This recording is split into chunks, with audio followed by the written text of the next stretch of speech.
Hey there, welcome to the Dentelligenstia Podcast. I'm Nick Zagar, and this is Remy Isdaner with me. Today we have David Harris. He is the CEO of Prosperident. Welcome, David. Good to be with you, Nick. Remy, good to see you.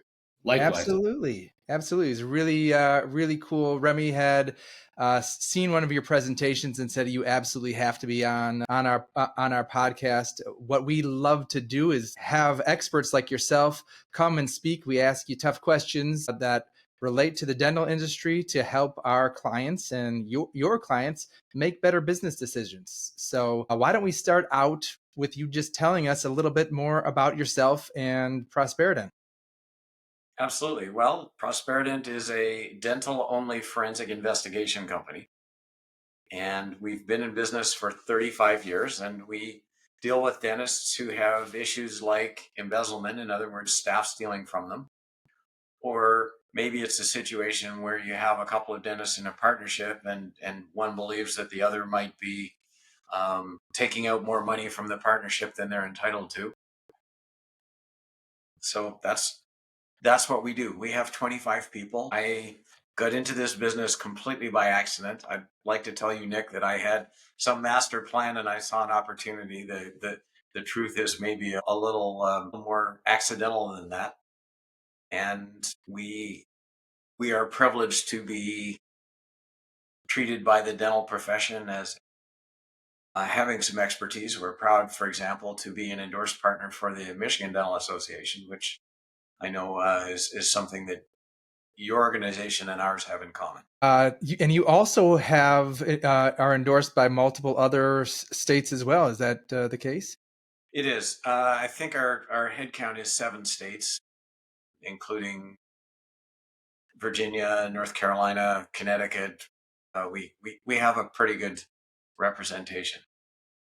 We know, so we can speak to Michigan. Securing that endorsement is no small task, and it's a powerful endorsement, and certainly dentists across Michigan understand that. And I'm sure it's no different in those other states. You know, you nailed it, Remy. Michigan was very careful in looking at us before they endorsed us, and you're absolutely right. Of all the endorsements we have, that one kind of stands out to me as representing a lot of diligence and scrutiny. There's something to be said about the oldest organization of its kind, right? Yes. That being the MDA here in Michigan. So talk to us a little bit about why, I guess how maybe is the better question, but why you decided to serve the dental community. Well, as I said, it kind of happened by accident, and we're now talking ancient history. In 1989, I got a call from a dentist friend of mine. I was a guy who got in some trouble with the law in high school, ended up joining the Army because it sounded a whole lot better than prison that day, and that was my other choice. And got to put my understanding of how criminals think to work in the Army, and then I briefly worked for a bank, and then I got this phone call in 1989 from a guy I knew who was a dentist who thought that his front desk person might be stealing from him. And he caught me at a perfect moment. I had quit my job. I was bored silly, kind of looking for a diversion, and he offered it. So I went over to his practice that night and solved the crime. And that night, yeah. And this was back in the pegboard days. It was things were a whole lot easier to solve then. The thing, though, that really made the investigation go quickly was I found what we call in the trade her cheat book. In other words, where this person wrote down what she had done. It was taped underneath one of the drawers in her desk. And I found that, and it all kind of came unraveled pretty quickly after that. So my friend brought me back the next morning to help him fire this woman because he didn't want to do that on his own. So I obliged him again. He promised to buy me dinner that I'll mention I'm still waiting for. And I just kind of shrugged my shoulders and walked away and thought that was interesting, but I didn't really see a career for myself. 2 weeks later, I had an appointment at my own dentist's office. And imagine the jolt of lightning that hit me when I had my hand on the front door and I was about to go in. And I looked through the glass panel in his door, and sitting at his front desk was the same woman I fired 2 weeks ago. That isn't exactly what came out of my mouth next. Turned around, ran to a payphone, called the practice, used a little bit of deception to get past her, and got my dentist on the phone and told him about the time bomb ticking away at his front desk. And he panicked and hired me. And that was my first client. Wow, that is a really cool story. I mean, do you work with many dentists, to try to put roadblocks in place or some sort of best practices so that they can be better equipped or nip this in the bud before it starts? Or how do you guys work? We absolutely do. And when we started out, Nick, it was investigations only. And then about 10 years ago, somebody said to me, you know what? You guys know how to prevent this. I mean, why don't you just help people with that? And I talked with my management team and they decided, yes, that's absolutely something that we should be doing. So we have a proactive program, which is called OPS and stands for Owner Proactive Strategies. And that's where we help dentists with risk reduction. Everything from how they divide duties up among their team to what sort of financial oversight they exercise. In a lot of cases, when we start working with them, the answer to that is, well, really none. And we show them how in 8 or 10 minutes a day and probably an hour a month, they can actually monitor what their staff are doing and see the problems before they turn into big problems. Now, I'll be careful to ask you to explain how everything works, because I do remember from your presentation that a byproduct or consequence of sharing how to prevent and avoid some of these issues is also the roadmap to how to do them in the first place, embezzle and steal and so forth. To the extent that you are comfortable sharing, what are some of the things that dentists can be doing or looking out for if they, other than call you, of course, if something doesn't pass the smell test, if you will? Absolutely. And Remy, if they get to the point where they suspect, that's when the call to me needs to happen. Dentists can cause themselves a lot of harm if they suspect that they're being stolen from and they telegraph that suspicion to the person who they're worried about. And if nothing's happening and the dentist is misreading the tea leaves, they're about to ruin their trust with probably a good employee at a time when I'm sure the thing that you hear from dentists is the same thing that I hear, which is it's incredibly challenging right now to find good employees. So the false positive is a danger. And on the other hand, if somebody is stealing and they think that they're about to get caught, they may do the dental equivalent of the Hail Mary pass. And I'm talking to a couple of guys from Michigan, so you know exactly what I'm talking about. But for the rest of the audience, the Hail Mary pass is the desperation football play that you throw when you're down by 6 points and there are 30 seconds left in the game. So we do not want to encourage a thief, for example, to burn down the practice because they think that will make it harder for them to get nailed. And yes, it has happened. In terms of the things that a dentist can do, a few ideas I'll throw out. The first one is most dentists do a horrible job of pre-employment screening.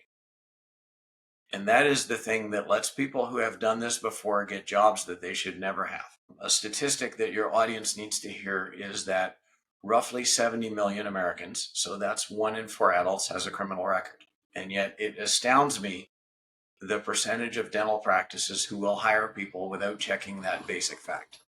And it goes a lot beyond that. Speaking with former employers, drug testing applicants. These are all things that should happen and most times don't. So start there. In terms of financial controls, I'm going to talk about a few. The first thing is a dentist must, at the end of every day, look at what's called their day sheet or their day end report that comes out of the practice management software and recaps what happened today. And they need to ask themselves a couple of basic questions. Is it consistent with what I remember happened today? And does it make sense? I wouldn't encourage dentists to try to track daily collections against daily deposits. I think that's something that can better happen on monthly than trying to do it at the end of each day. Because of the lag. Because of timing differences. There's some money that gets into the bank account before it hits practice management software. And there are some situations where transactions are entered in practice management software in an earlier day than when they hit your bank account. And if you're trying to look at a day at a time, that stuff will drive you crazy. As you expand the time horizon out to a month, most of those timing differences will self-resolve. And really all you're dealing with is the stuff that overhangs the first day of the month and the stuff that where one side happens this month and one side happens in the next month. So do that at the end of the month as opposed to daily. But there's one more thing that dentists should do, and this is not something that is covered anywhere else. It's called articulation. And what I mean by articulation is this. If a practice was open 17 days last month, and in the doctor's left hand, she has 17-day end reports that were printed at the end of each day, and those are the ones that she checked. And in her right hand, she has a month-end summary from the software. The total for fees, adjustments, and payments, which are the three main numbers in the reporting, should be exactly the same for the 17-day end reports as for the 1 month end report. If those two things aren't the same, what that means is that somebody came in on a Saturday or stayed late one day and did some stuff in the software that they did not want that doctor to see. So that articulation calculation, which doesn't take a whole lot of time, that's roughly 15 minutes at the end of the month. What that means is that everything that happened this month was on one of those 17-day end reports that the doctor looked at. And it's a really basic safeguard. It's not time consuming. And if you set up a spreadsheet to do the calculations for you, it can make it a whole lot quicker.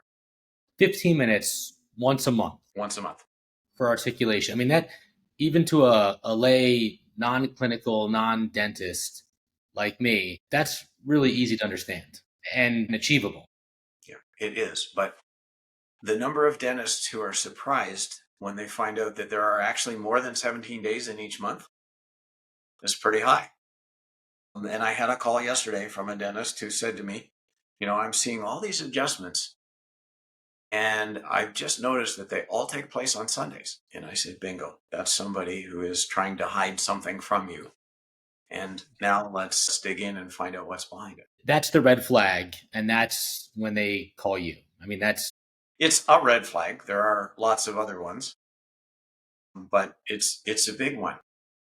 And one of my investigators said this very nicely one day. She said, one of the first casualties of embezzlement is transparency. How do you mean? When somebody is stealing, there are things they don't want you to see. And it might be transactions that they've chosen to do on Saturday. It might be that they don't show you the receivables report anymore because your accounts receivable are climbing.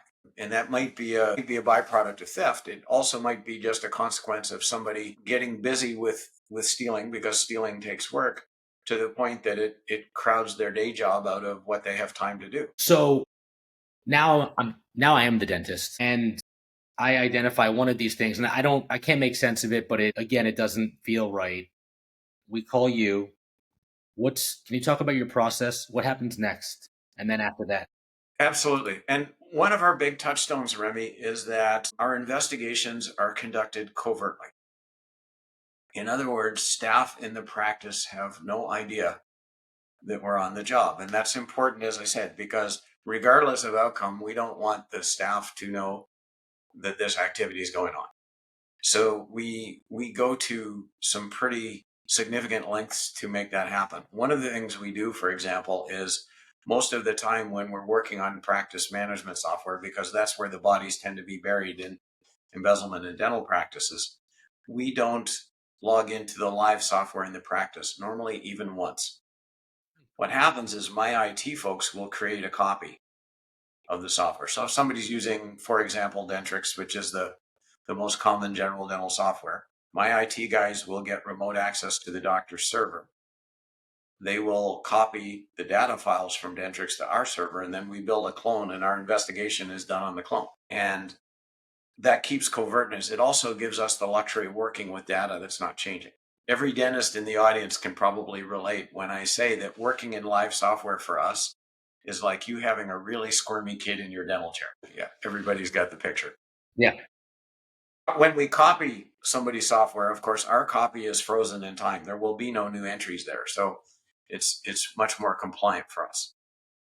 So we start there, and then we look for the patterns that would happen if embezzlement was happening. And I'm not going to get terribly specific about those for the reason you mentioned earlier, but we will look for the patterns. There are normally about 25 patterns that we look for depending on which software somebody's using. And if embezzlement is happening, we're going to find it there. It feels like it's not fair. I want to ask all the deepest, darkest questions and get as deep into the weeds as possible, because it's like it's so scary and mind numbing. But I can understand how you're explaining this process.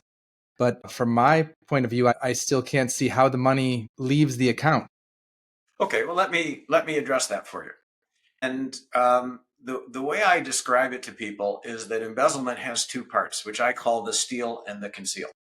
So the steal part, Nick, is how your money becomes my money, and the concealment part is what I do after to hide the fact that happened. Now, as an investigator, I'm looking for the concealment part, because the stealing part is fleeting. I mean, it happens very quickly, and it happens at a time and place of the thief's choosing. So that's really hard to see. What's persistent for us is the concealment part. But let's talk about stealing. And when you think about how a dental practice gets paid, there are a few ways. So some patients pay cash, patients pay by check, insurance companies pay by check. There are electronic funds transfers where typically an insurance company will put money in the doctor's account. And then there are a few others. One of the horrible ways that practices get paid now is something called a virtual credit card, which is where instead of sending a check, an insurance company will send a credit card number. And the practice will take that credit card number and enter it into its merchant terminal as if there was somebody standing in front of them with a credit card. So those are the ways that practices can get paid. Cash is the first choice of every thief. So if I'm stealing from you and I have the opportunity to take cash, that's what I'm going to do. But most thieves have evolved past that. And when you look at the long-term trend in dentistry, the percent of a dentist's revenue that comes in cash has been in long-term decline. When I started in this game in 1989, a lot of practices took in 10 or 12% of their total collections in cash. Now, for a lot of practices, it's under 2%. In fact, we see a fair number where it's under 1%. So thieves have had to evolve beyond that. I'm not going to get specific here, but I will say that it is not at all hard for somebody to cash a check with somebody else's name on it. We see that every week somewhere. If a thief is creative, they'll find a way to steal credit card payments. And something we're increasingly seeing is a thief has found a way to convince some insurance company somewhere to redirect direct deposits from the doctor's account to the thief's account. So now you have an insurance company that's paying a thief instead of the doctor. That sounds quite sophisticated without knowing better. Again, Remy, I'm not going to get specific, but what I will say is that in general, technology is the embezzler's best friend. And the way that the world has evolved, where a lot of things happen online, makes stuff like that a whole lot easier. So we're not necessarily going back, but you talked about the vetting process, the hiring process, right? What else can you share with us? What are some common practices that dentists and their staff, often I mentioned it's an office manager, should be considering or implementing to help reduce the risk of a bad hire or a dangerous hire? Well, let's start at the beginning. When you interview somebody, check their photo ID and also be looking for a couple of other pieces of ID. So you're talking to somebody in an interview and I say to you, Remy, it's our policy that we need to check government issued photo ID and two pieces of secondary ID, which could be, credit card, student card, gym membership, library card, just two other things with your name on it. Because one of the truisms here is that you can do all the investigation you want, and if you're doing it on the wrong person, it's pointless. So I'm interviewing you and you say, well, actually, I didn't bring any ID. Okay, so you drove here from wherever. You drove here from Ann Arbor and you don't have a credit card. So, if your car breaks, you really have no way to call a tow truck. You can't put gas in your car easily. You don't have your driver's license. Remy, I'm starting to question your judgment just a little bit. Who the heck would drive from Ann Arbor to wherever and not have any of that stuff with them? So start there. After that, what I want to do is I want to speak to former employers, and I have a very basic rule. I want to talk to everybody who this person's worked for at least the past 5 years. I will also tell you, don't phone any phone number that an applicant gives you for a former employer. In other words, somebody says that they worked for Dr. Mark Smith in Port Huron. Google's really cheap to use. Go online, find the phone number for Dr. Smith's office, call that number, and then you know that you're really speaking with Dr. Smith.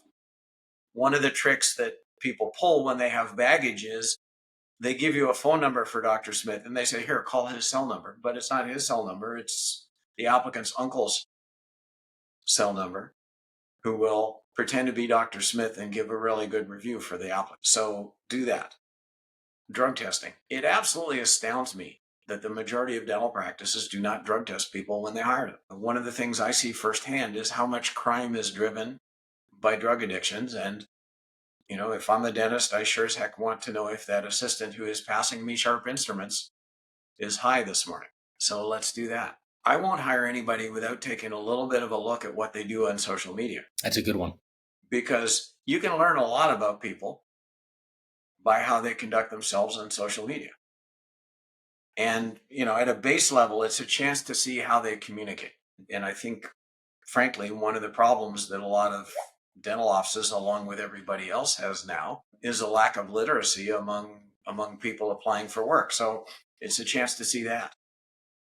But beyond that, there are a lot of warning signs, visible high-risk lifestyle, people living beyond their means. But it goes even deeper. Anti-employer sentiment, the person who's complaining about their current boss and how much they hate their job. They're about to do that, and the subject will be your office. We're having this conversation shortly after an election. And one of the things that should concern us is really strongly expressed political or religious beliefs. And to be clear, I don't begrudge people the right to vote for who they want, to believe what they want.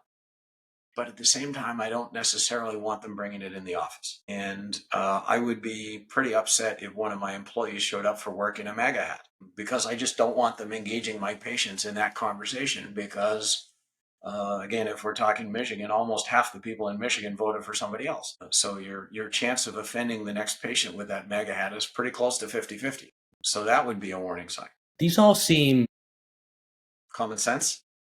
Right. And I guess but I recognize that it's still something that must be talked about every time, because these things are not being put into practice at a level that they should be. And so begs the question, are people uncomfortable having these conversations, which is understandable, at least for some of these items, as basic as they might seem. What do you find? What have you been told, or what do you believe might be an explanation? I'm going to take you back to the night that we met. And Remy and I met at a presentation at a local dental society, and there were roughly 170 dentists in the audience. And one of the questions I asked them was, can I please see a show of hands for how many in the audience enjoy hiring staff? Not a single hand went up. So you have 170 dentists in the room, and they universally hated hiring staff. One of the things about any job that you hate is you try to get it over with as quickly as you can. And you're certainly not looking for reasons to make it harder than you think it absolutely has to be.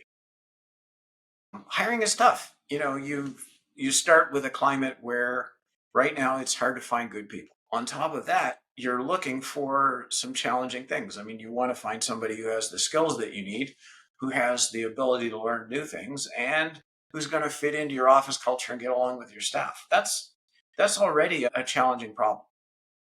And really what I'm asking dentists to do is to add one more layer to an already complex and intensely disliked process, and say to them, okay, that's fine, but we need to ask one more thing. What if what they're telling you isn't true? So I think that's why the job is done incompletely. And the consequences can be devastating. I mean, if you hire an embezzler, on average, they'll steal over $100,000 from you before they get caught. And that's gone. In most cases, that's gone. No, it's not. Everybody gets something back.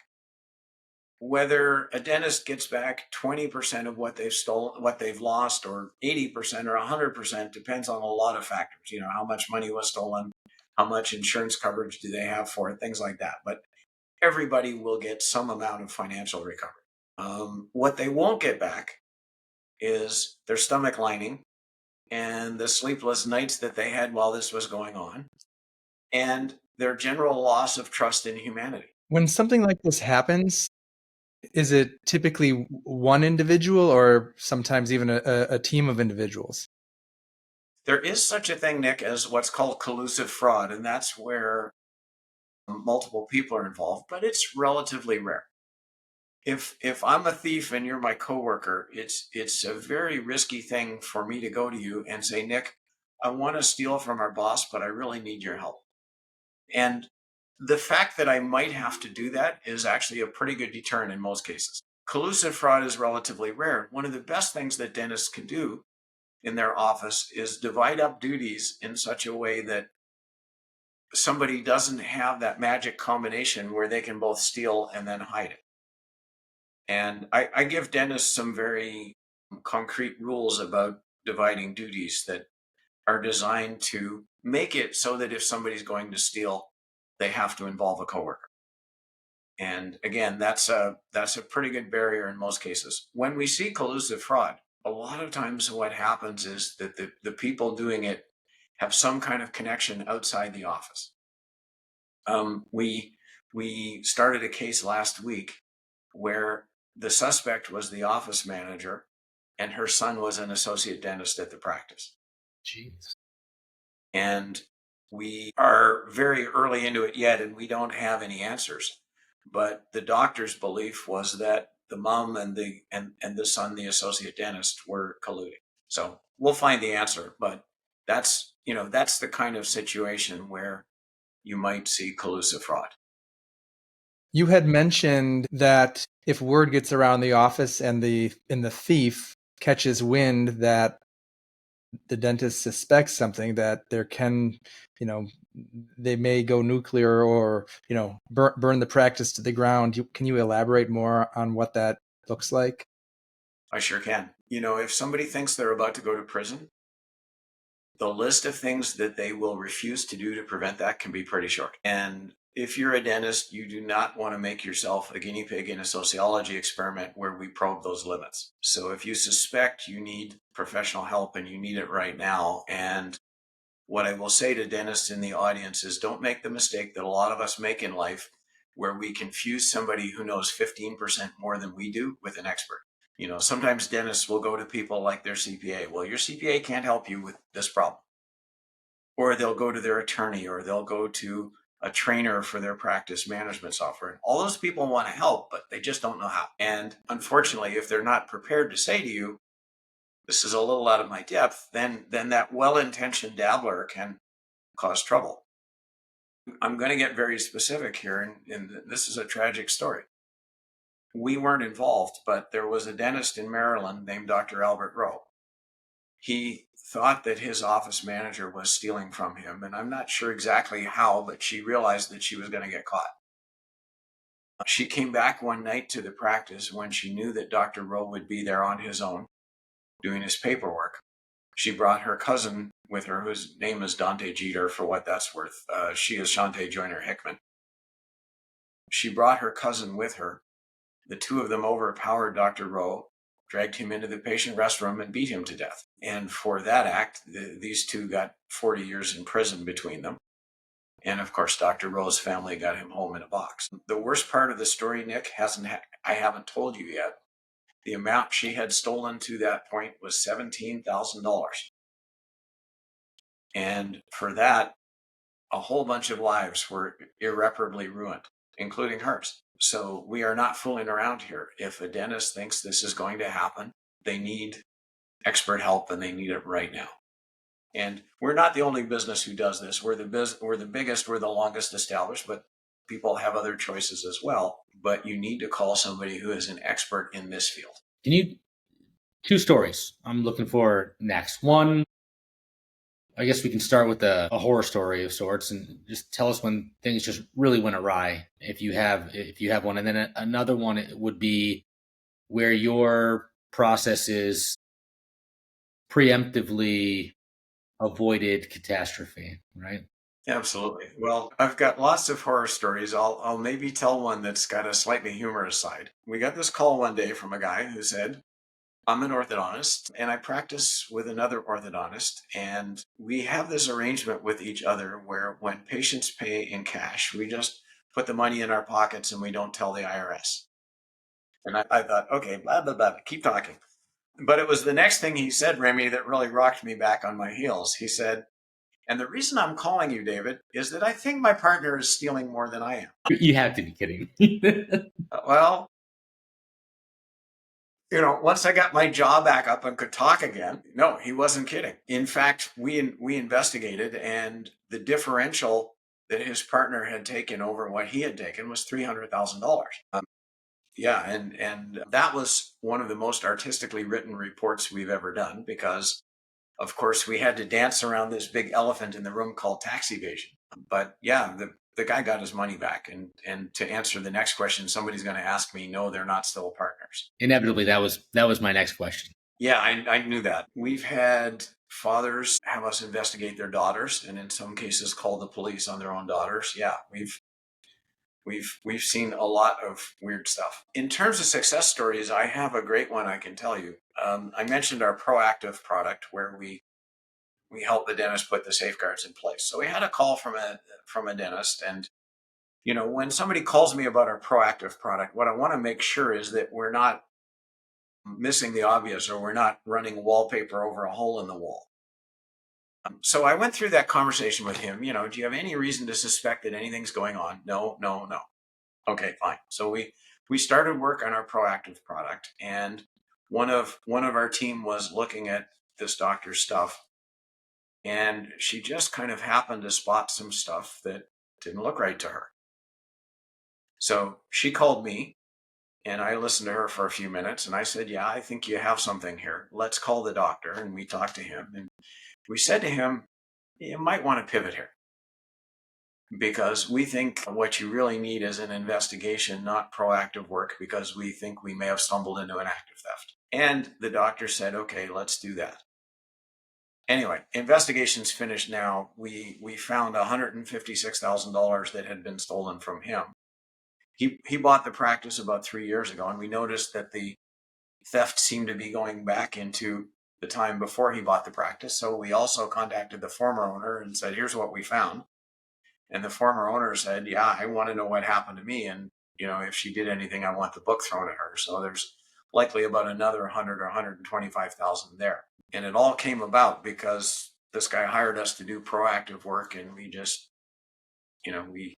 we saw some stuff that didn't look right to us, and sort of put our investigator hat on for a minute and said, let's find out what's really behind this. So I know that a lot of money was stolen there, but I view that as a big success because she'd been at it for probably 5 years, and the future just held more of the same. This is so fascinating and so scary. If I was a dentist and I was looking, let's say, at my articulation reports, and I noticed that there was a discrepancy, without having this conversation, my first conversation would be going to my office manager, likely, Yeah. And, there's a few problems with that. One is, as I say, we don't want to alert the suspect to the fact that they are a suspect. And beyond that, there's an information discrepancy between doctor and office manager. I mean, if stealing is happening, the office manager is prepared to have that conversation at some point. So doctor comes and asks the question.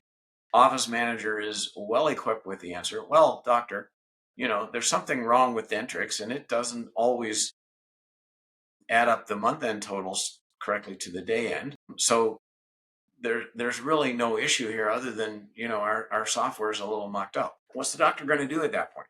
You tipped your hand, you gained absolutely nothing in exchange, and you got some answer that you're going to shrug your shoulders at and say, well, it wouldn't be the first computer program that couldn't add two numbers properly, because I remember the time when I got my phone bill, and everybody's seen a computer screw up at some time in their life.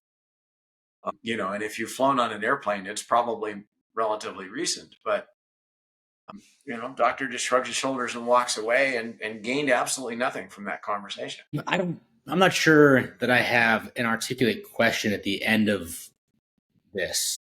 Okay. But I remember speaking to the human element here, the psychology maybe of people, dentists in this case. I remember you telling us a story about a dentist who was crushing it, but they still weren't making that much money. And then they added hours, they added days, and yet still weren't making any more money. It was creating challenges at home because they weren't around, and still it never occurred to them that there was anything wrong happening. Simply that they needed, the solution was just to continue to work more and more. It might be the obvious, and the answer is just human nature. It's just but what gives? How does that happen? How does that happen? Where you're losing hundreds of thousands of dollars or more, and nothing sets off. I'll say a couple of things, Remy. First of all, I know very few dentists who decided to go to dental school because they really wanted to be business owners. Almost every dentist I've ever met is a clinician first and a reluctant business owner second. So their real happy place in the practice is the operatory, not the front desk. And what they want to do is hand stuff off to people and not get drawn into the minutia of the financial end of their practice. And I understand the desire. I talk a lot to dentists about the difference between delegation and abdication. Delegation meaning I'm giving you a job to do, but I'm going to hold you accountable for it, and I'm going to develop the skills and the knowledge that I need to enforce that accountability. Versus abdication, which is that I don't ever want to hear about this again. And a lot of dentists will abdicate when really what they need to do is delegate. And if you're a dentist and you say to me, but David, that isn't what I signed on for. I really don't want to be involved in the finances at all. Fine. But you need to choose a practice situation that's consistent with that. So work for a DSO, go to an FQHC, put on a uniform and serve your country. Teach at university. There are lots of career paths in dentistry that don't involve financial involvement. But if you say, oh no, I want to be a practice owner, then with that comes some responsibility.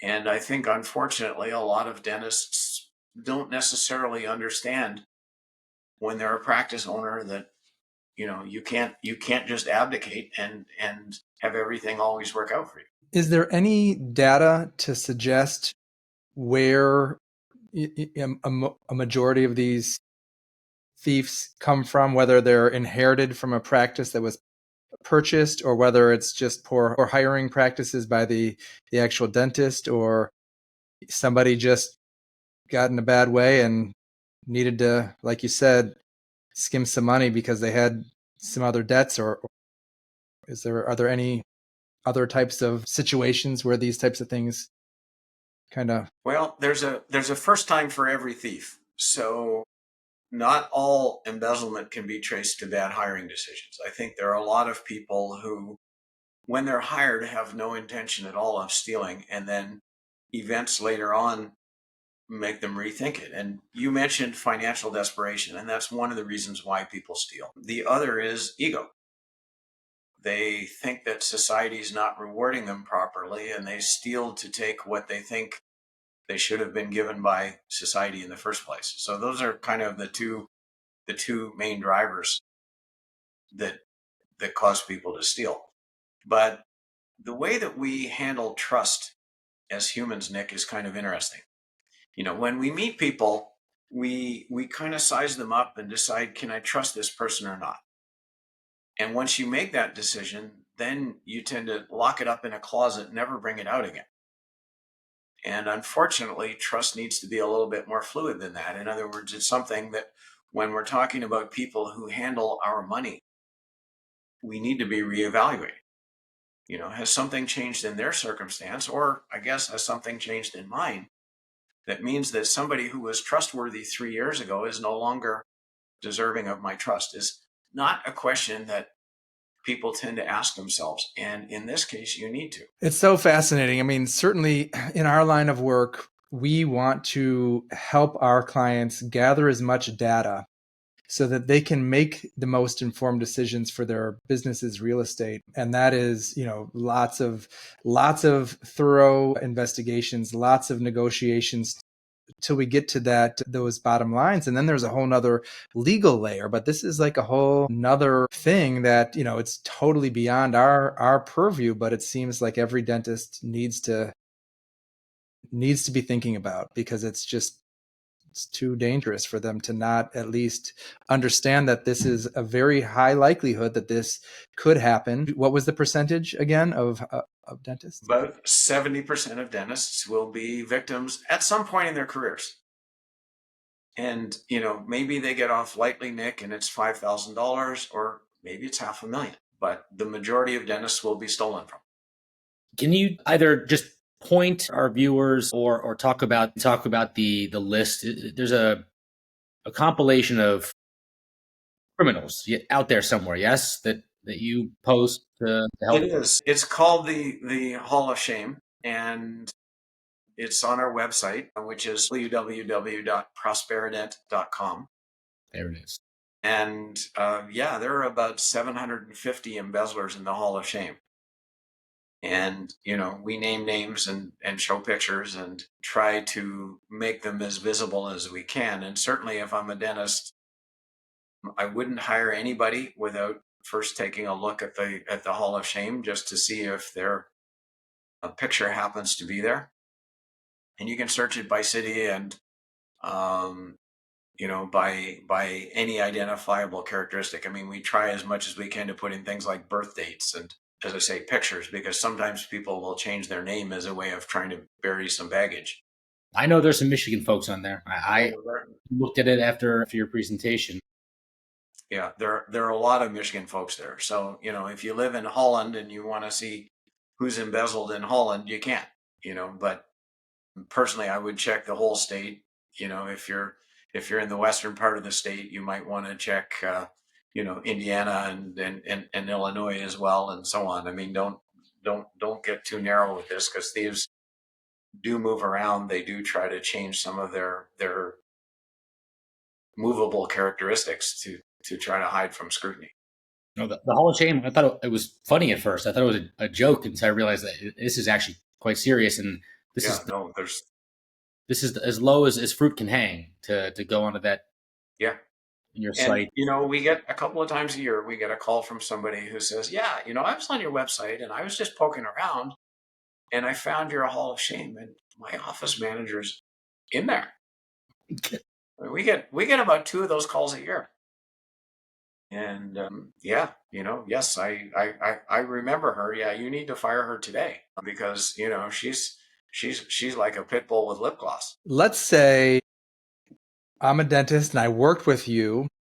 We resolved a situation. What is my plan going forward? Certainly, like you had kind of explained, you have likely less trusting. How do you still maintain a strong positive culture within the office? Or do you have any programs or any guidance for people that have been through this?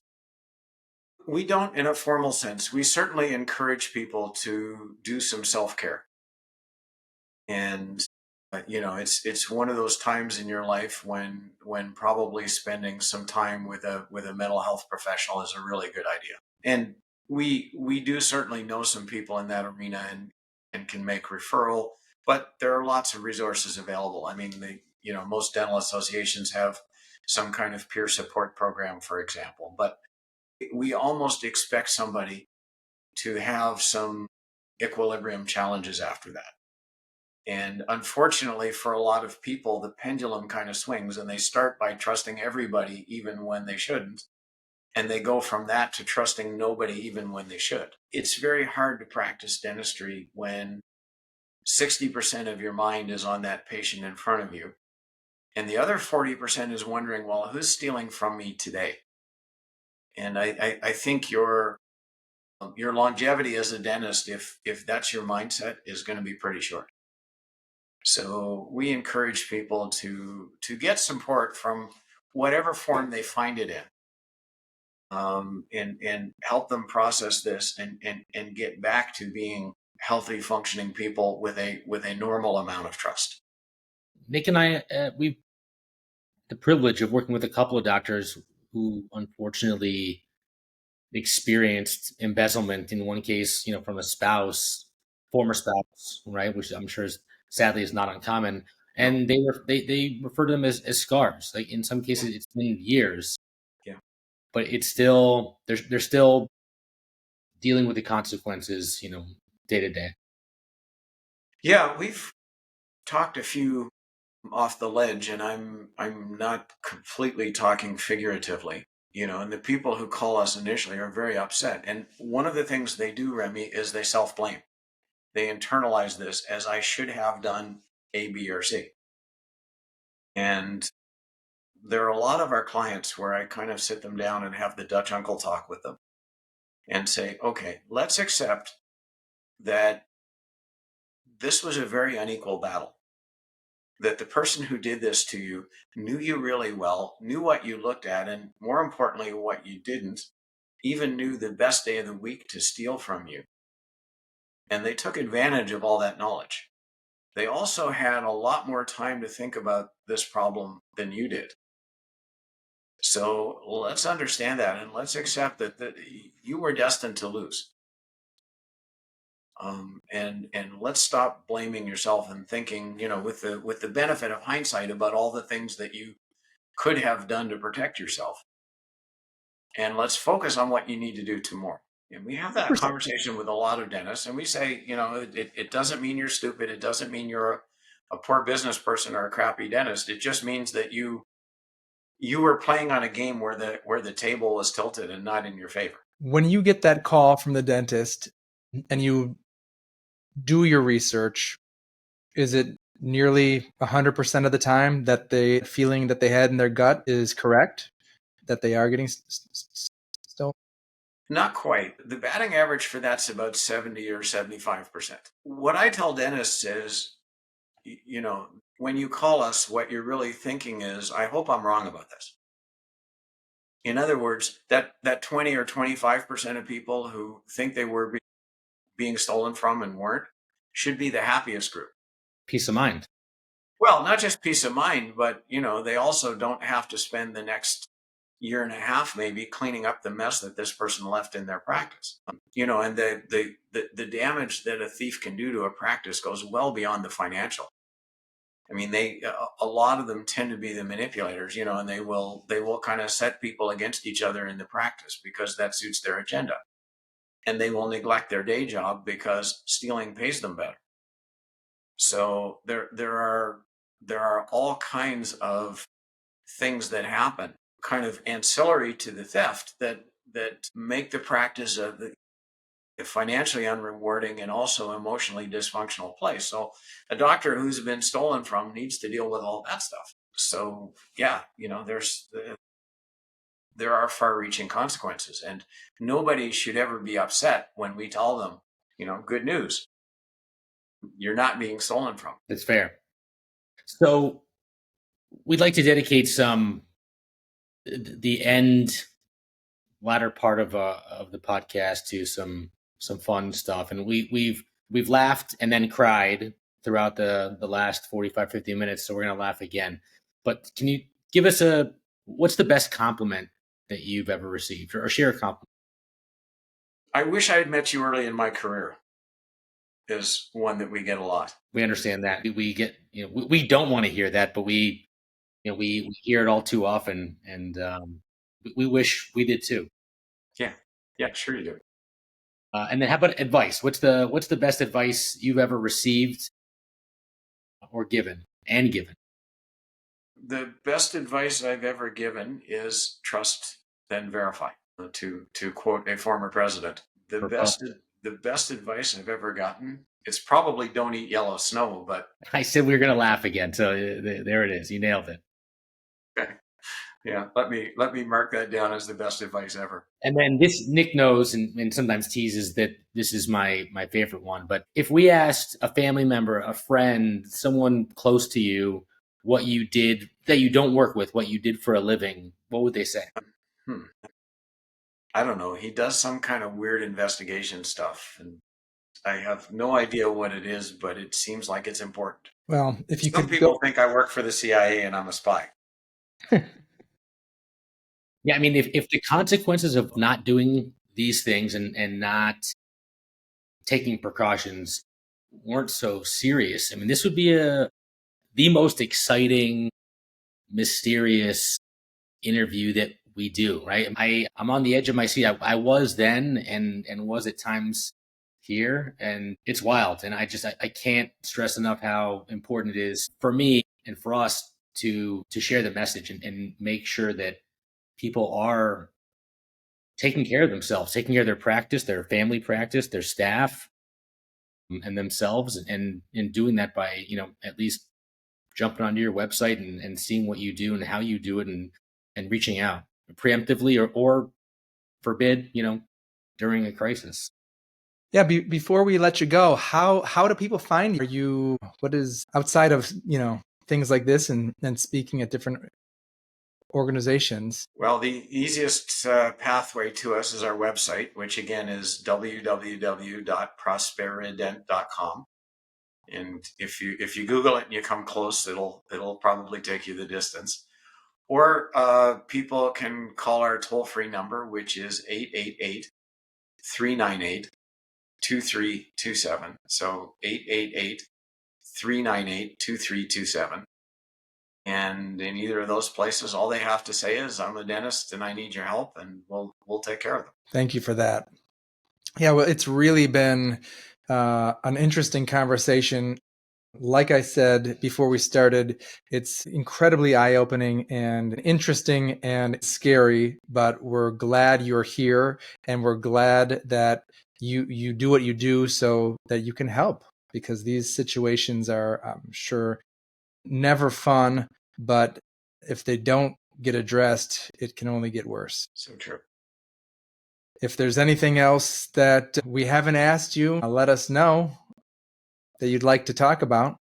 No, I enjoyed our conversation. Thank you for having me on. Likewise. It's a pleasure. Absolutely. Well, it's been a lot of fun. Thank you so much, David. All right.